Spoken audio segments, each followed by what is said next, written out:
एक प्रेमिका को है अपने प्रेमी का इंतजार। प्रेमिका की माने तो प्रेमी ने शादी का वादा कर उसके साथ लिविंग रिलेशनशिप में कई दिन बिताए, लेकिन अब वह उसे शादी करने से इनकार कर रहा है। लेकिन प्रेमिका भी इस जिद पर अड़ी है कि उसे चाहिए तो सिर्फ उसका प्रेमी, और वो भी पति के रूप में। कटिहार ललियाही के वार्ड नंबर 10 का रहने वाला सोनू की एक बार रॉन्ग नंबर डायल के कारण मुंगेर की एक लड़की प्रीति से मोबाइल पर बात होती है। धीरे धीरे दोनों के बीच बातों का सिलसिला शुरू हो जाता है। अंजाम यह होता है कि दोनों के बीच प्यार पनप जाता है और धीरे धीरे यह प्यार भी परवान चढ़ने लगता है। हमने रॉन्ग नंबर से बात किए थे, रॉन्ग नंबर से बात की, फिर हम दोनों में एक लगाव हो गए। प्रीति पटना के एक निजी अस्पताल में एक कर्मचारी के पद पर काम करती है। इसी बीच सोनू को भी अपने बहनोई के इलाज के लिए पटना जाना पड़ता है। वहां दोनों की मुलाकात होती है। धीरे धीरे ये मुलाकातें बढ़ती जाती है और दोनों आपस में शादी करने का निर्णय लेते हैं। प्रेमिका प्रीति की माने तो सोनू उसे शादी का वचन देकर उसे अपने साथ कटिहार अपने घर ले आया। वो बोलेंगे चलो हम दोनों शादी कर लेते हैं। शादी झांसा में वो अपना घर लेके आया तो फिर वो एक पति पत्नी का संबंध मतलब होता है ना, वैसे रहे। लगभग 1 महीने तक वो दोनों सोनू के घर में लिविंग रिलेशनशिप में रहते हैं, लेकिन लगभग महीने भर बाद सोनू उससे शादी करने से मना कर देता है।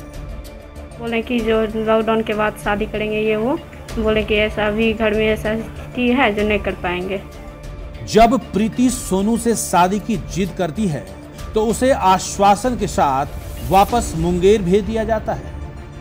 वार्ड कमिश्नर को पहुंचाया अपना घर मुंगेर, रमेश यादव। तो मतलब मुंगेर लेके गए, बरियारपुर काली स्थान में हमको छोड़ के चल गए। तो फिर आए, मतलब गए तो घर में, तो फिर लॉकडाउन में हमको स्कूल में रखे। लेकिन कुछ दिनों बाद प्रीति फिर कटिहार आ धमकती है और सोनू को शादी करने के लिए कहती है। 1 तारीख को आए तो 5 दिन यहाँ पे भी रहे कटिहार उसके घर में। तो वहाँ पे रहे ना, तो सोनू को बुलाइए, नहीं बुलाइए तो हम यहाँ पे कुछ कर लेंगे। इस दौरान प्रीति ने सोनू के परिजनों को कहा कि अगर सोनू अपने वादे के मुताबिक उससे शादी नहीं करेगा तो वो थाने में मुकदमा दायर करेगी। हम केस करेंगे। तो केस में फिर करने के लिए तैयार हुए तो वो बोले कि नहीं करो, जो मेरा कैरियर खराब हो जाएगा, ये वो। तो फिर बोले कि ठीक है, आपका कैरियर पे मरते हैं, मेरा इज्जत का कोई रिस्पॉन्स नहीं है, कोई वैल्यू नहीं है क्या। फिर स्थानीय निगम पार्षद एवं अन्य बुद्धिजीवियों की सहायता से प्रीति को कुछ पैसे देकर वापस पटना भेज दिया जाता है।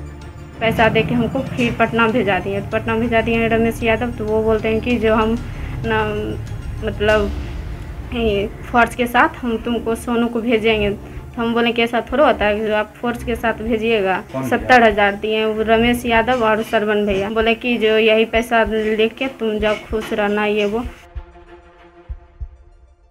लेकिन एक बार फिर प्रीति पुनः कटिहार आ जाती है और फिर सोनू से शादी की जिद करने लगती है।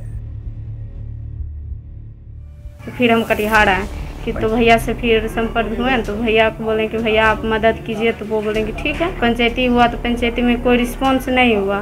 तो फिर हम थाना में भी एप्लीकेशन दिए, तो एप्लीकेशन उसका कुछ रिस्पॉन्स ही नहीं हो रहा है। उधर सोनू के बड़े भाई श्रवण कुमार का कहना है कि प्रीति के आरोप बेबुनियाद हैं। वो अपने मन से कटिहार आई थी और लॉकडाउन के दौरान कटिहार में ही फंस गई थी। सोनू से पहचान होने के कारण वो हमारे घर चली आई। हमने तो उसको मुसीबत से बचाने के उद्देश्य से कुछ दिनों के लिए अपने घर में शरण दे दी थी।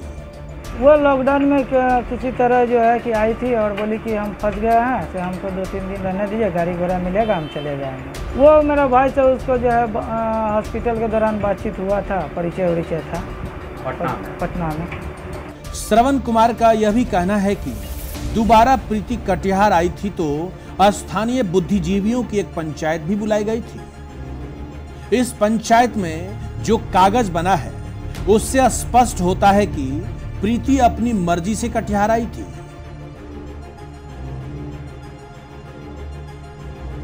अब मामला तो प्रेमी प्रेमिका के बीच खींचातानी को लेकर है।